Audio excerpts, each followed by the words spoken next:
दोस्तों, जब हम कामयाबी के रास्ते पर चल रहे होते हैं तो हम अकेले चल रहे होते हैं। लेकिन जब हमें कामयाबी मिल जाती है तब भीड़ हमारे पीछे खड़ी होती है।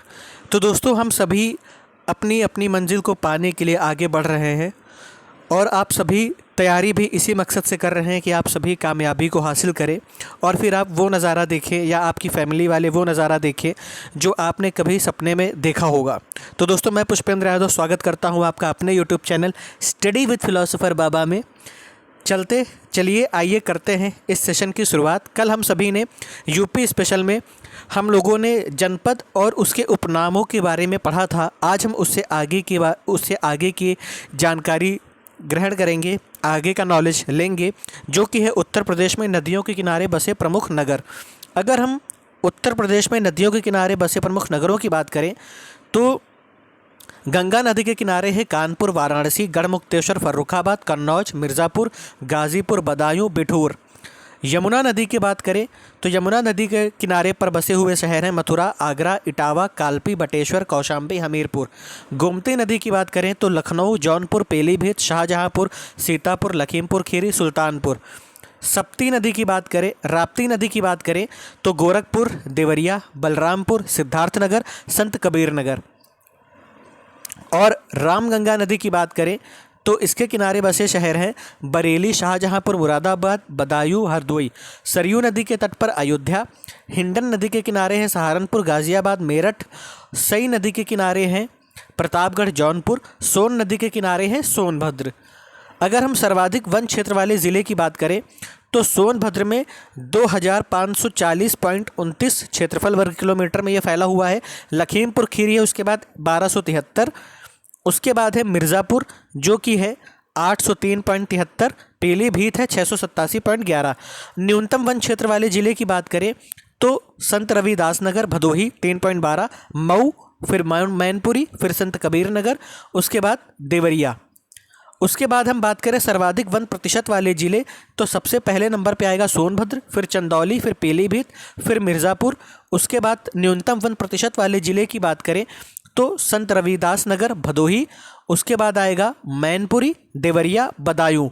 उसके बाद वन्य जीव अभयारण्य की बात करें तो चंद्रप्रभा वन्य जीव अभयारण्य ये कब बना था? स्थापना वर्ष हुई थी 1957 में। ये 78 वर्ग किलोमीटर के क्षेत्रफल में फैला हुआ है। जिला कौन सा है इसका? चंदौली। किशनपुर वन्य जीव अभयारण्य की बात करें तो 1972 में स्थापित हुआ था, 227 वर्ग किलोमीटर के दायरे में है। लखीमपुर खीरी एवं शाहजहांपुर। उसके बाद कतरनिया घाट वन्य जीव अभयारण्य 1976 में इसका स्थापना हुई थी, 400 वर्ग किलोमीटर के दायरे में फैला हुआ है और कहाँ है? बहराइच में। रानीपुर वन्य जीव अभयारण्य की बात करें तो इसकी स्थापना हुई थी 1977 में, 230.31 वर्ग किलोमीटर के दायरे में फैला हुआ है, बांदा एवं चित्रकूट में है। महावीर स्वामी वन्यजीव अभयारण्य की बात करें तो ये 1977 में स्थापित हुआ था, 5.41 वर्ग किलोमीटर के दायरे में है, ललितपुर में। राष्ट्रीय चंबल वन्यजीव अभयारण्य 1989 में स्थापित हुआ था, 635 वर्ग किलोमीटर के दायरे में है, आगरा, इटावा। कैमूर वन्यजीव अभयारण्य की बात करें तो ये 1982 में स्थापित हुआ था, 501 वर्ग किलोमीटर के दायरे में है, मिर्ज़ापुर, सोनभद्र। हस्तिनापुर वन्यजीव अभयारण्य की बात करें तो 1986 में स्थापित हुआ था, 2073 वर्ग किलोमीटर के दायरे में फैला हुआ है। मुजफ्फरनगर, मेरठ, बिजनौर, हापुड़, अमरोहा, मुरादाबाद, गाज़ियाबाद, इन जिलों को क्या करता है? ये छूता है, यानी इन जनपदों में ये है। इसके बाद सोहागी बरवा वन्यजीव अभयारण्य की बात करें तो 1987 में स्थापित हुआ, 428 वर्ग किलोमीटर के दायरे में फैला हुआ है, महाराजगंज में है। सुहेलदेव वन जीव अभयारण्य की बात करें तो 1988 में स्थापित हुआ, 452 वर्ग किलोमीटर के दायरे में फैला हुआ है। श्रावस्ती, गोंडा, बलरामपुर में क्या है? ये है। कछुआ वन्यजीव अभयारण्य 1989 में स्थापित हुआ, 7 वर्ग किलोमीटर के दायरे में है, वाराणसी में है।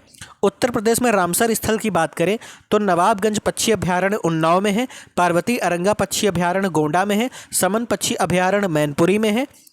उसके बाद समसपुर पक्षी अभयारण्य रायबरेली, सांडी पक्षी अभयारण्य हरदोई, सरसई नवर झील इटावा, ऊपरी गंगा वज्रखाट से नरौरा तक ये अभी नहीं है। सूर सरोवर कठिम झील आगरा में है। रोड नेटवर्क की स्थिति की बात करें तो मार्ग का वर्गीकरण जो है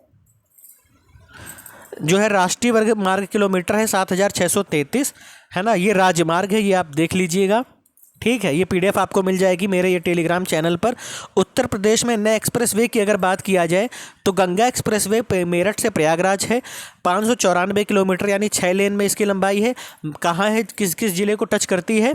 मेरठ, अमरोहा, बुलंदशहर, बदायूं, शाहजहांपुर, फर्रुखाबाद, हरदोई, कन्नौज, उन्नाव, रायबरेली, प्रतापगढ़, प्रयागराज। इसके बाद पूर्वांचल एक्सप्रेसवे की बात करें तो ये लखनऊ चांदसराय से गाजीपुर हैदरिया गांव तक है, 340.826 किलोमीटर 6 लेन तक का है। ये किस किस जगह को छुएगी? लखनऊ, बाराबंकी, अमेठी, सुल्तानपुर, अयोध्या, अम्बेडकर नगर, आजमगढ़, मऊ, गाजीपुर। उसके बाद बुंदेलखंड एक्सप्रेसवे की बात करें तो चित्रकूट से इटावा तक है, आगरा लखनऊ एक्सप्रेसवे पर 296.07 किलोमीटर यानी 4 लेन है। ये चित्रकूट, बांदा, महोबा, हमीरपुर, जालौन, औरैया और इटावा को टच करती है। उत्तर प्रदेश के प्रमुख हवाई अड्डों की बात करें तो चौधरी चरण सिंह हवाई अंतर्राष्ट्रीय हवाई अड्डा जो है अमौसी हवाई अड्डा के नाम से जाना जाता है, ये लखनऊ में है। लाल बहादुर शास्त्री अंतर्राष्ट्रीय हवाई अड्डा बाबतपुर हवाई अड्डा वाराणसी में है। उसके बाद चकेरी हवाई अड्डा कानपुर में है, बमरौली हवाई अड्डा प्रयागराज में है, खेरिया आगरा में, हिंडन वायुसेना केंद्र गाजियाबाद, सरसावा वायुसेना केंद्र सहारनपुर, झांसी हवाई अड्डा झांसी में है। तास जेवर अंतर्राष्ट्रीय हवाई अड्डा प्रस्तावित है ग्रेटर नोएडा गौतम बुद्ध नगर में, कल्याणपुर हवाई अड्डा कानपुर में, बरेली हवाई अड्डा बरेली में, गोरखपुर हवाई अड्डा गोरखपुर में है, रायबरेली फुर्सतगंज हवाई अड्डा रायबरेली में है। उसके बाद डॉक्टर भीमराव अंबेडकर हवाई अड्डा मेरठ में है। तो ये आपका यूपी स्पेशल का जो वन लाइनर का जो सेगमेंट था वो आपका आज कंप्लीट होता है। इसके बाद आपका जो नया टॉपिक शुरू होगा वो है यूपी का क्या? इतिहास। उसके बाद पॉलिटी, ज्योग्राफी, इकोनॉमी। उसके बाद जो आपका सिलेबस दिया हुआ है लोक नृत्य, त्यौहार, मेले, ये सारी चीज़ें आपकी नेक्स्ट वीडियो से स्टार्ट हो जाएंगी। तो ये 3 वीडियो रहे आपके, जिसमें आपका यूपी का ओवरव्यू आपको दे दिया गया है। ये पीडीएफ आपको मस्ट है याद करने के लिए। इसी पीडीएफ से आप देखेंगे कि आपको 7-8 क्वेश्चन तो इसी पीडीएफ से किसी भी वनडे एग्जाम में मिल जाएंगे। बाकी जो हिस्ट्री पॉलिटी की बात है वो तो अलग सेगमेंट हो गया। अब हम कल से जो नए टॉपिक की शुरुआत करेंगे वो टॉपिक होगा इस स्पेशल यूपी स्पेशल के सेगमेंट में, वो होगा इतिहास, संस्कृति, कला, वास्तुकला, त्यौहार। ये हम एक वीडियो में कवर करेंगे।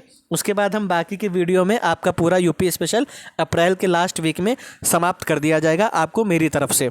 तो मुझे उम्मीद है कि आप सभी को ये वीडियो अच्छा लग रहा होगा, आपको काफ़ी यूनिक जानकारी की भी प्राप्ति हो रही होगी और सारा जानकारी आपको एक ही जगह पर आपको उपलब्ध कराया जा रहा है। अब ये पीडीएफ जो ओवरव्यू की है, ये पीडीएफ आपको मेरे telegram channel study with philosopher Baba में आज अपलोड कर दी जाएगी और ये आपको कभी भी आप वहाँ से डाउनलोड कर सकते हो।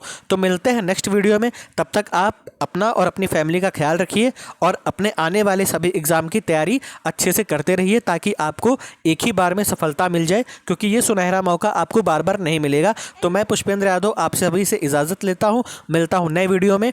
और आप सभी लोगों ने, जितने लोग नए लोगों ने इस चैनल को लाइक, सब्सक्राइब और शेयर किया है, उन सभी को दिल से शुक्रिया, दिल से धन्यवाद। और इसी तरीके से आप अपना प्यार लाइक, सब्सक्राइब और शेयर के माध्यम से जताते रहिए और मैं हमेशा मोटिवेटेड होकर आपके लिए वीडियो लाता रहूँगा। मिलते हैं नेक्स्ट वीडियो में, तब तक के लिए धन्यवाद।